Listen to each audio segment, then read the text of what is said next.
दोस्तों नमस्कार। कांग्रेस की लीडरशिप के भीतर झांक कर देख लीजिए। आपको ज्यादातर लीडर ऊंची जाति के दिखाई देंगे, लेकिन पहली बार है कि राहुल गांधी इस देश के पिछड़ों का सवाल राष्ट्रीय स्तर पर उठा रहे हैं और इतने तीखे स्वर के साथ उठा रहे हैं कि मंडल की राजनीति से निकले हुए क्षेत्रीय दल भी उनके सामने कमजोर दिखते हैं। बीजेपी के भीतर झांक कर देख लीजिए। हिंदुत्व के आश्रय या हिंदूवादी पार्टी को लेकर नेताओं की एक लंबी चौड़ी कतार है और उस कतार के भीतर पहली बार पिछड़ों का सवाल जिस तेजी के साथ हावी हुआ है, उसने एक नया सवाल बीजेपी को लेकर भी खड़ा कर दिया कि आने वाले वक्त में उसकी अपनी पहचान होगी क्या। इस देश के भीतर की राजनीति के आज उस मर्म को समझ लीजिए, जहां पर राहुल गांधी जिस लेगेसी के साथ चलते रहे और भारत जोड़ो यात्रा के बाद उन्होंने जिस तरीके से भारत की राजनीति के उन अनछुए सवालों को कांग्रेस के साथ जोड़ दिया और पहचान भी वही बना ली, उसने भारत की समूची राजनीति में परिवर्तन ला दिया है। और यह भी एक सच है कि खुद प्रधानमंत्री नरेंद्र मोदी की पहचान, चाहे वो गुजरात के मुख्यमंत्री पद पर जब रहे हों, तब भी पहचान को देखिएगा तो जातियों को लेकर उनके राजनीतिक समीकरण जो थे वह उनको सत्ता में बनाए रखने की दिशा से ही उठाए जाते थे। और ऐसी स्थिति केंद्र में यानी देश के भीतर प्रधानमंत्री बनकर केंद्र की राजनीति में खुद प्रधानमंत्री मोदी जिस सोशल इंजीनियरिंग का जिक्र करते रहे, उसकी तमाम परिस्थितियों के भीतर वो सत्ता में बने रहे, वही परिस्थिति धीरे धीरे बढ़ती चली गई। इसके भीतर छुपा हुआ एक सच है। जो सवाल राहुल गांधी उठा रहे हैं, क्या वो सत्ता में अगर आ जाएं तो कांग्रेस तमाम राज्यों में वही सवाल लागू कर सकती है। और दूसरी तरफ बीजेपी यानी खुद प्रधानमंत्री नरेंद्र मोदी के अक्स तले अगर बीजेपी की परिस्थितियों को समझिए तो अगर नरेंद्र मोदी के बदले कोई दूसरा प्रधानमंत्री बीजेपी का होता तो क्या इस तर्ज पर इस देश में राहुल गांधी की तमाम बातों को वो मानते चले जाता जिन बातों को लेकर बीजेपी का 36 का आंकड़ा रहा है। यानी राजनीतिक तौर पर अपने खिलाफ या राजनीतिक जमीन पर सेंध लगाने वाले जो विपक्ष के मुद्दे हैं, उन मुद्दों पर भी प्रधानमंत्री मोदी सहमति क्यों जता रहे हैं। क्या इस दौर में राहुल गांधी शैडो पीएम की तर्ज पर है? शैडो पीएम दरअसल ब्रिटेन में होता है, जिसमें विपक्ष का नेता प्रधानमंत्री के हर चाल, हर निर्णय, हर पॉलिसीगत निर्णयों को लेकर नजर रखता है और उसके बाद वो उसकी व्याख्या भी करता है और बतलाता भी है कि क्या सही क्या गलत। राहुल गांधी इस दौर में जिन मुद्दों को उठाते हैं, उन मुद्दों को प्रधानमंत्री मोदी लागू कर देते हैं और उन मुद्दों के आश्रय बीजेपी का कोर वोटर हो या बीजेपी के भीतर नेताओं की कतार हो, वो समझ नहीं पाती है कि दरअसल ये राजनीति बीजेपी का बंटा धार करेगी या मौजूदा वक्त में बीजेपी को सत्ता से ही हटा डालेगी। लेकिन इसके काउंटर में एक दूसरा सवाल यह भी है कि जिन मुद्दों को राहुल गांधी अगर उठाते हैं, उन मुद्दों को अगर कांग्रेस शासित राज्य में भी आप अमली जामा पहनते हुए नहीं देख रहे हो और दूसरी तरफ प्रधानमंत्री मोदी राहुल गांधी की हर बात को इंप्लीमेंट करने की दिशा में बढ़ चले हों, तो इसके मतलब मायने बहुत साफ हैं कि भारत की राजनीति न सिर्फ बदल रही है, बल्कि जो राजनीति मंडल कमंडल के दौर से निकली थी, अब उस पर दो राष्ट्रीय राजनीतिक दलों ने अपना हाथ रख दिया है। और यही वो वजह है कि अब जो जनगणना होगी, वो जनगणना अगर इस देश के सामने जो सरकार कह रही है कि मार्च 2026 में सामने आ जाएगी, तो उसमें जाति की जनगणना भी शामिल होगी। इसको लेकर बहुत तेजी के साथ सरकार के भीतर मंथन चल पड़ा है और हमने कल ही बताया था कि आरएसएस क्यों चाहती है कि जाति जनगणना इस देश के सामने आ जाए, जिससे जातियों के नाम पर राजनीति करने वाली तमाम पॉलिटिकल पार्टीज, उनके सामने आने वाले वक्त में कोई मुद्दा बचे नहीं या फिर जाति जनगणना के आश्रय जातियों पर टिकी हुई राजनीति एक झटके में कमजोर पड़ जाए, सिमट जाए, अपने जातियों के इर्द गिर्द वह देखने लग जाए, क्योंकि इस देश के भीतर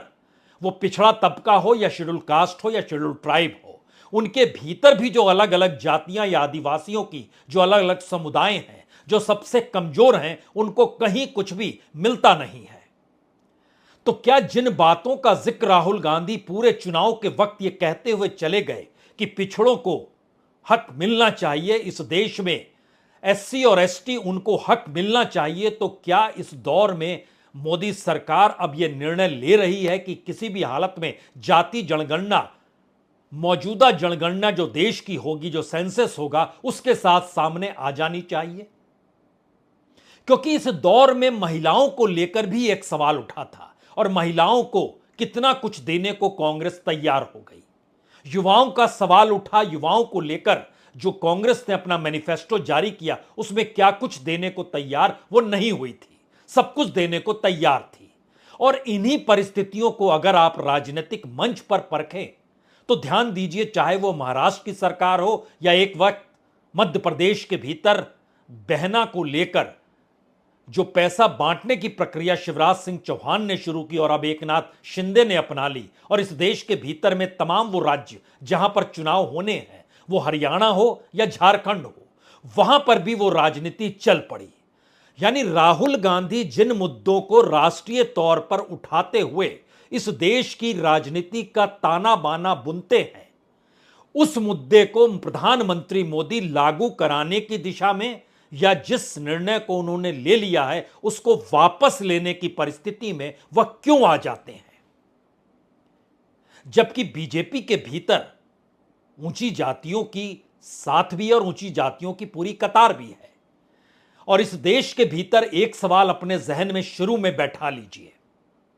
इस देश के भीतर जिस तरीके से मुस्लिम तुष्टीकरण की आरोप कांग्रेस पर बीजेपी लगाती रही और सत्ता में आने के बाद उसने ऐलान कर दिया उसे मुस्लिम वोटों की जरूरत है नहीं, तकरीबन 14-14.5% मुसलमान इस देश में है। क्या उसी लकीर पर मौजूदा वक्त में अब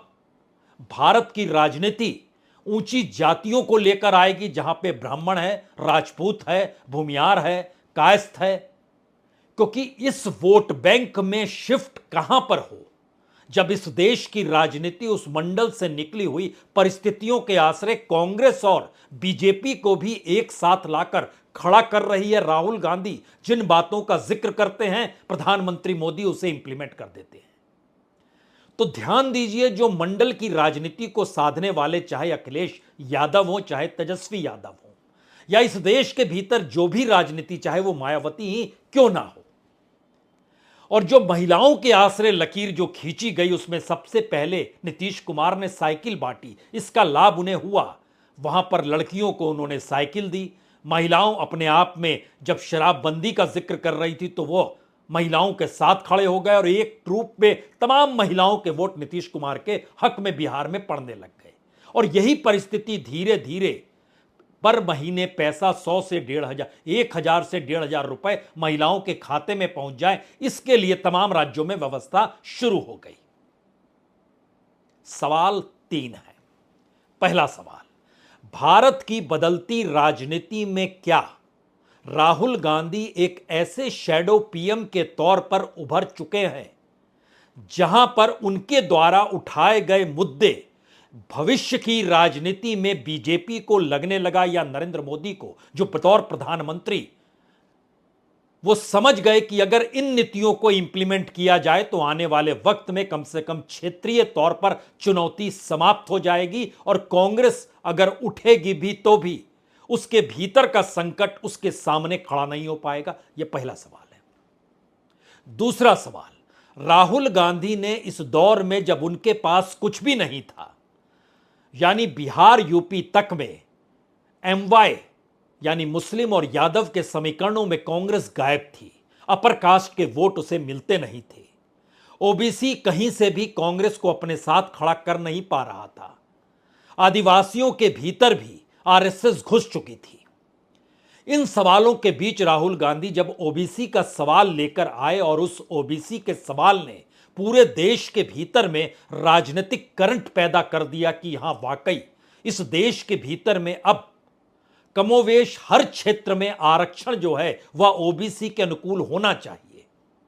और दिमाग में रखिए इस बात को जो दूसरे पॉइंट से जुड़ा हुआ, इस देश के भीतर में निजी क्षेत्र में आरक्षण की दिशा में कांग्रेस अपने वक्त में लागू करा पाए या ना करा पाए, लेकिन राहुल गांधी जिस तर्ज पर बढ़ रहे हैं और वो आरक्षण की रेखा को खत्म कराने की दिशा में भी धीरे धीरे बढ़ना चाह रहे हैं, उसको इंप्लीमेंट या लागू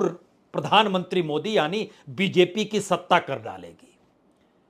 यह दूसरा बड़ा राजनीतिक मर्म भारत की बदलती राजनीति के हिस्से में आता है। तीसरी परिस्थिति इस देश के भीतर की उस राजनीति से जुड़ी है जो पारंपरिक तौर पर इस देश की अपर कास्ट और मिडिल क्लास दोनों को कहीं ना कहीं दरकिनार लगातार किए हुए है, और मिडिल क्लास के सामने भी संकट है कि उसकी बात कोई करने को तैयार नहीं। बेरोजगारी का सवाल हो या फिर हायर एजुकेशन का सवाल हो, टैक्स का सवाल हो या इस देश में टैक्स देने के बावजूद भी मुश्किल हालातों से दो चार होना पड़ता हो, इस देश के बेसिक इंफ्रास्ट्रक्चर को भी टैक्स पेयर को लाभ नहीं मिल पाता है, इन तमाम परेशानियों के सवाल मिडिल क्लास को लेकर कोई पॉलिटिकल पार्टी उठाने को तैयार नहीं है। और उनकी स्थिति इस देश के भीतर क्या है हम आपको उसको बताएंगे, लेकिन उसके समानांतर जो दूसरा सवाल महत्वपूर्ण था वह अपर कास्ट का था। तो अपर कास्ट का तकरीबन 10-12% का वोट बैंक और मिडिल क्लास के भीतर समाये हुए कमोवेश हर जातियों की हिस्सेदारी जो नजर आती है, अगर इन दोनों को लेकर भारत की राजनीति में आप परखना शुरू करें तो एक बड़ा वैक्यूम आपको नजर आएगा जो इनकी बात कोई कर ही नहीं रहा है। और ध्यान दीजिए, इस दौर में राहुल गांधी ने जिस समाज के तबके की नब्ज पकड़ी है उसमें शायद सबसे बेहतरीन तो वो सेवाराम है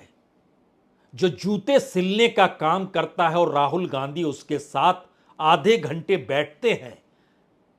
और वो चाहे दलित वोट बैंक पर टिकी हुई इस देश की राजनीति या राजनीतिक दल हो या फिर दलितों को लेकर राजनीति करने वाली इस देश की तमाम परिस्थितियां और तमाम योजनाओं का जिक्र कर लीजिए, वो तमाम परिस्थितियों पर यह स्थिति जारी पड़ जाती है जब राहुल गांधी किसी जूते सिलने वाले के साथ बैठकर जब संवाद बनाते हैं और उसके बाद वो शख्स क्या कहता है। रायबरेली में राहुल गांधी गए थे और वहां से लौटते वक्त, ये पुरानी बातें हैं लेकिन एक क्षण के लिए इसको रेफरेंस के तौर पर याद कर लीजिए। हाँ रामचेत जी, आप जब से राहुल गांधी आए हैं, हाँ जी, कितना मजा मिल रहा है आपको? हमको बहुत मजा मिल रहा है, बहुत बड़ी मान सम्मान मिल रही है। गाड़ियाँ रुक रुक के रामचंद भाई, हाँ जी, सेल्फी भी सुन रहे हैं, आदमी ले रहे हैं आके। हाँ जी, हमारे कंधे फांस रख के लोग फोटो खींच खींच के जा रहे हैं, बहुत से लोग। राहुल जी का फोन आया था क्या आपके पास? राहुल जी के तीसरे दिन आया था फोन, मेरा हाल चाल लिए थे। क्या बोले फोन पे? फोन पे बोले क्यों रामचंद जी, क्या हाल चाल है, कैसे हो? कोई छेड़ता तो नहीं, कोई परेशानी तो नहीं है, कोई दबाव तो नहीं है जी। रामचेत जी, जो चप्पल और जूता राहुल जी ने बनाया था जी जी, उसका आपको क्या मार्केट में वो मिल रहा है? ये तो नहीं बता सकते जी। बहुत से जगह से फोन आ रहा है जी। दूसरे दिन से उस चप्पल की कीमत लगने लगी। क्या कीमत लग रही है मार्केट? पहले तो कम था, अभी कल हमें एक बंदा प्रतापगढ़ का फोन किया और बोला कि क्यों आपके यहाँ राहुल गांधी चप्पल सिले हैं? हम हाँ जी सिले हैं जी। बोले वो चप्पल हमें दे दो भैया, 5 लाख हम तुम्हें दे रहे हैं जी। हम कहा भैया 5 लाख रुपए तो हमें नहीं चाहिए, हमें चप्पल देना नहीं है। कहीं बोले ऐसे मत बोलो, चलो तुम्हें ऐसे परेशानी 10 लाख देते हैं, आप हाँ करो, हम 10 लाख रुपए तुरंत दे देंगे।